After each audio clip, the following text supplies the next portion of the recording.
Well, g'day everybody and welcome back to our channel. Welcome to part 4 of our epic Gibb River Road adventure.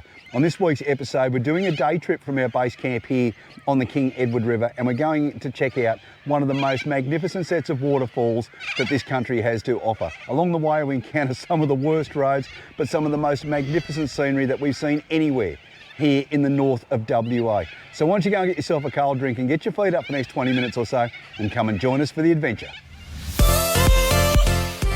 Hi, I'm Steve. And I'm Alison. We decided a couple of years ago that we'd work hard and save all of our money and start living life on our own terms. So we bought a caravan and hit the road on a trip for two all around Australia. So why not come and join us every week for our adventures?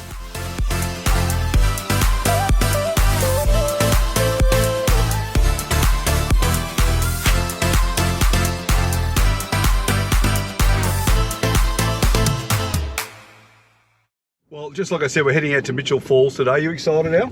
I am excited. It's an area I never thought I'd get to. Yeah, it's definitely one of those bucket list areas that you come to when you're doing a big lap of Australia. You just need to be cautious when you come up. The road coming yesterday when we come up from Drysdale River Station, it wasn't too bad, was it? It was pretty good, actually. It's in pretty good condition. Yeah, it was. But then you do the turn off to come here onto the Mitchell Falls Road, and that's an unmaintained road. So you'll definitely notice a significant difference in the way things move around. We unfortunately popped an airbag coming up here last night, but it's not critical, so we're not too concerned about that, are we? Apparently we're not, no. No, we'll just get that sorted when we get into Broome. I'll just order one and fit one when we get down there. But we'll head out to the falls now. It's going to give Graham and Donna a little opportunity to get ahead of us so we don't sit in the dust cloud for the morning, and then we'll get underway.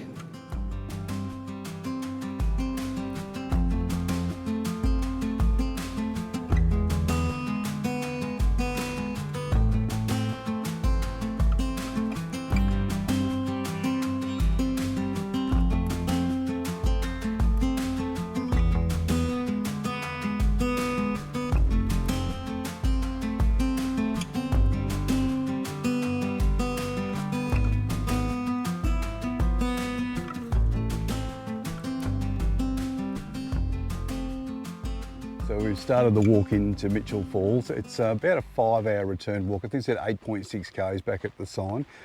That's to go all the way into the falls. So we're going to do that today. There's a couple of ways you can do it. You can do what we're doing. You can walk in and out. You can walk in and you can fly back by helicopter if you want to do that. That costs you about $200 per person. We did discuss it, but in the end we decided that we'd do the walk. If you do want to do the helicopter flight out, you need to book it before you start the walk. And they must give you a time, I'd say, where you just meet up with the helicopter and they fly you back in to the campgrounds. But it's a nice looking walk at the moment. It's pretty easy. I'll turn around and show you the track in a second. There's a few rocks and things you need to come over. They say it's a grade 5 walk, and there's some steep cliff faces that we'll walk over later on in the walk this morning. Anyway, we'll get out there and check it out.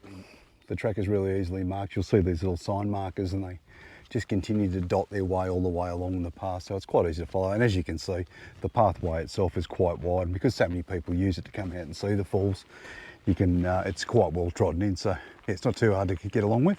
It is quite hot at the moment.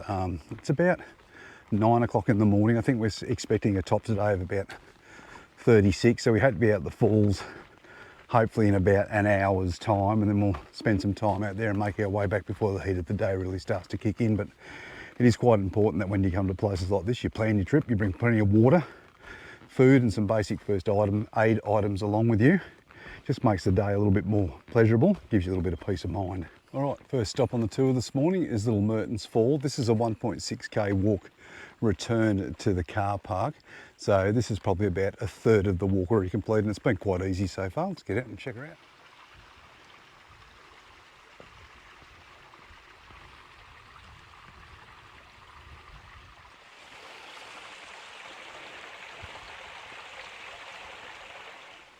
Well, here we are, stood at the top of the falls. They're barely flowing today, but you can see the plunge pool below and how the river continues on the way down in the valley. It's a beautiful place to come and see. It'd be great to see when the wet season had on, or there'd been some rain and there was actually water coming over the top of the falls. But yeah, still beautiful. Righto, so that was Little Mertens Fall, and unfortunately there wasn't a great deal of water coming over today, but still a beautiful place to come and see. Going to continue on the walk now. It's about another 3 k's, and we'll come to Big Mertens Fall, and then we'll come to the lookout for Mitchell Falls. I believe that's the way that the map shows, but anyway, we'll find out when we get there.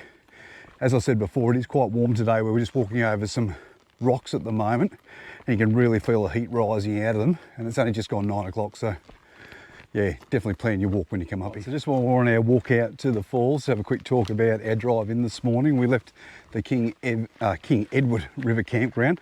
It's about 76 k's to come out along this way. It's an unformed, or it's a formed road, but it's not a maintained road. Although we could see that there'd been a grader through there maybe in the last couple of years. It was just a couple of spots, but it was very heavily corrugated in some areas.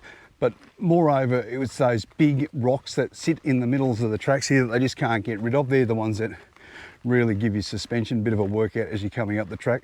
I personally, or Ali and I personally, we wouldn't bring a caravan to the campgrounds at Mitchell Falls. We're more than happy to leave it at King Edward, where we've got it today, and just do a day trip out here. The drive itself, it's only, as I said, about 76 k's. It took 2 hours to get here.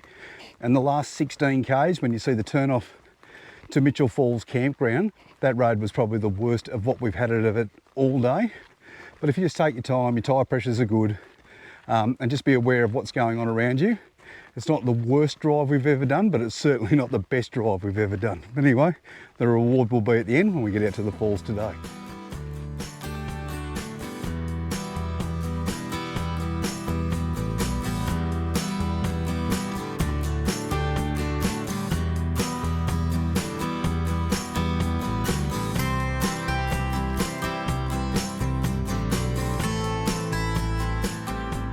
The walk out to the falls is quite interesting. It changes all the time. Once you come across the rock escarpments, which are very hot, you come into these cool little forested areas, lots of shade. You can definitely tell the difference in temperature when you come in.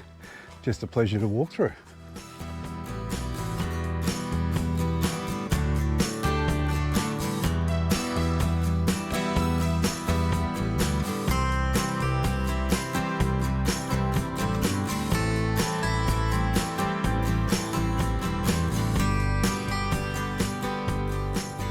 So we made our way up to Big Mertens Falls. You'll find about 3/4 of the way on your way to Mitchell Falls. It's a great place to come and see. There's no water coming over the falls today. Well, there is a very, very tiny spray of water coming over, but nothing too fantastic. I have seen YouTube videos where people come across here and the water's coming across the falls and they just walk along the top of the water's edge. Just be very careful whether you come up here in the dry season or the wet season, because it is a sheer cliff face and it's a long, long fall down to the bottom, particularly if you've got young children. But check it out.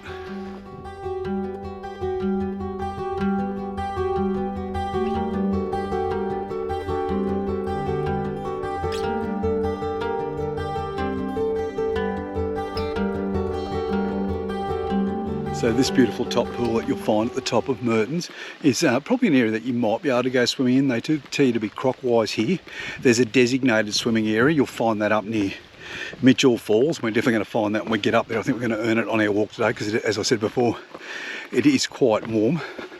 But yeah, what a beautiful place to come and see. All the water lilies are out and floating around. It's just a nice place to be, I can assure you that.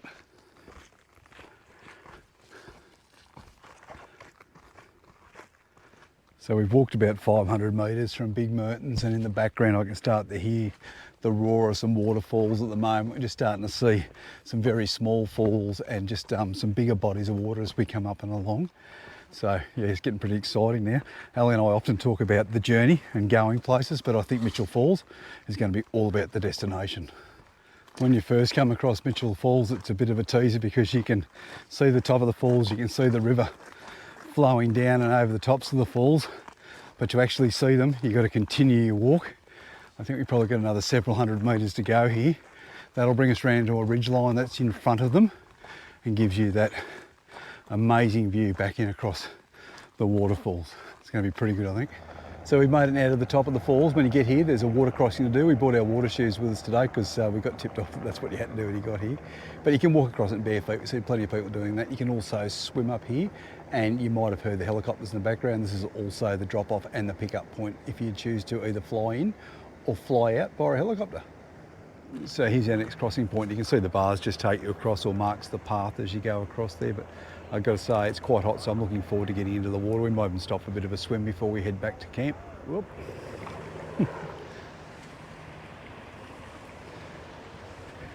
Oh, that is. Some spots are a little bit slippery, and it's working out which ones they are that makes it harder or just funner.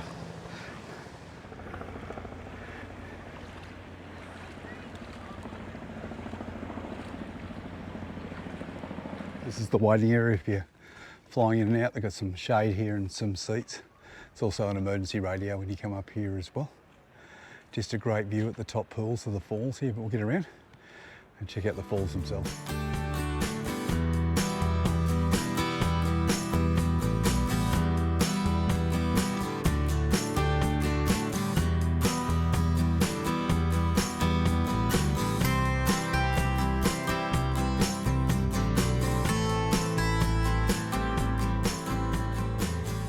I hope you can hear me over the noise of the falls, but we finally made our way out onto the lookout for Mitchell Falls. I've got to say it's every bit as spectacular as I thought it was going to be.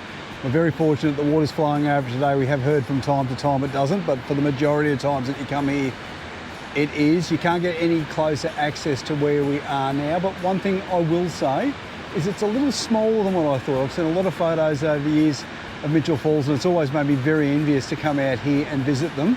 And I hope this really makes you envious as well. But yeah, they're not as big as I thought, but I'm pretty sure from what I read, they drop about 80 metres from the top of the cliffs through the 4 tiers that you can see in front of you and down into the river below. But truly magnificent to come and see. Certainly something you need to stick on your list if you're doing a big lap of Australia or you're just coming to WA on holidays.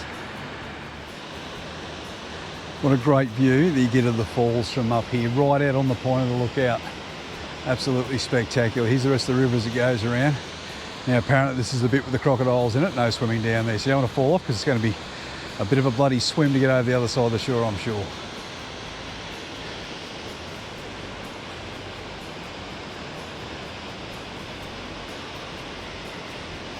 Well, Mitchell Falls, Al, what do you reckon?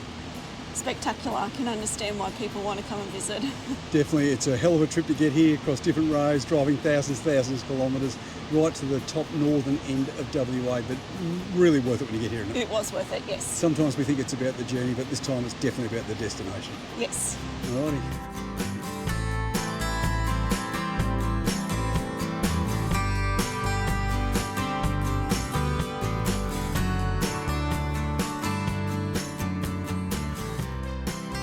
So when you come up to Mitchell Falls, you've definitely earned it when you get up here. The top swimming holes, and you'll see this indicated on the map up near the helicopter waiting area. It tells you where it's safe to go swimming, but once again, you do need to be croc-wise when you come out, but check this spot out.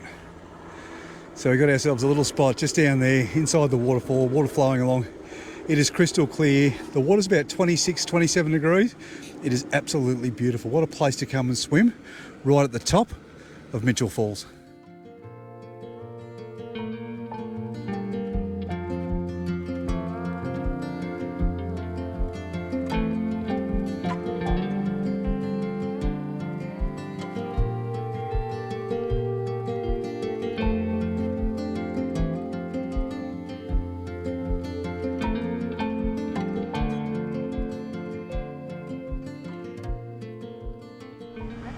So we finished our swim, we finished our time here at Mitchell Falls, so we're going to make the walk back now. We should have bloody booked that helicopter this morning. So we're just on our way back now towards the car park, but couldn't resist the temptation. Right at the top of Mitchell Falls at the moment, or the top pool where it flows over. We're just going to walk out and check it out, get a balance on some rocks to get out here. Anyway, we'll get over and check it out. So we're just coming up on the falls now. I can already see, check this out.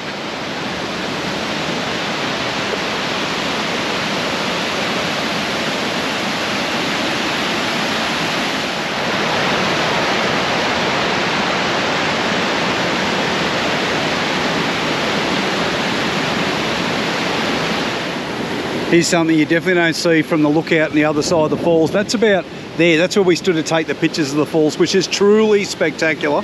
But when you come up here, and this is the thing you don't see, look at the way the water runs around this top deck, and it goes around underneath the rocks over there and comes out and creates the fall on the other side. But when you look at how much water is actually coming over the first drop here at the moment, it doesn't appear to be as much to support that.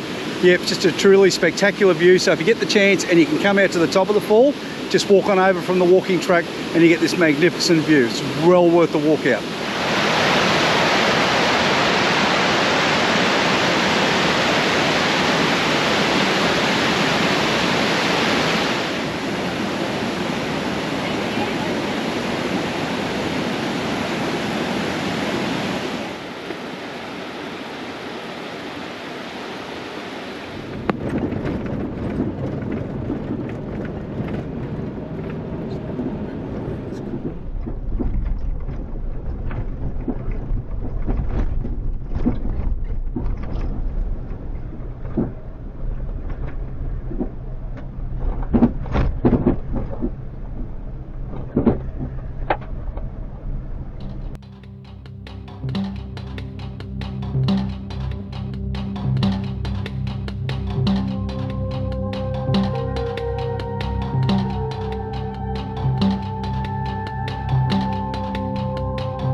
Just on our way back in from Mitchell Falls back to the campsite, and on the way in there's a Aboriginal area that you can come in and you can check out. It's a burial area, so they have some areas here which they say is just flat rock, and in days gone by they go and lay the body out of the deceased and they cover it in paper bark just to stop the scavengers from taking parts away.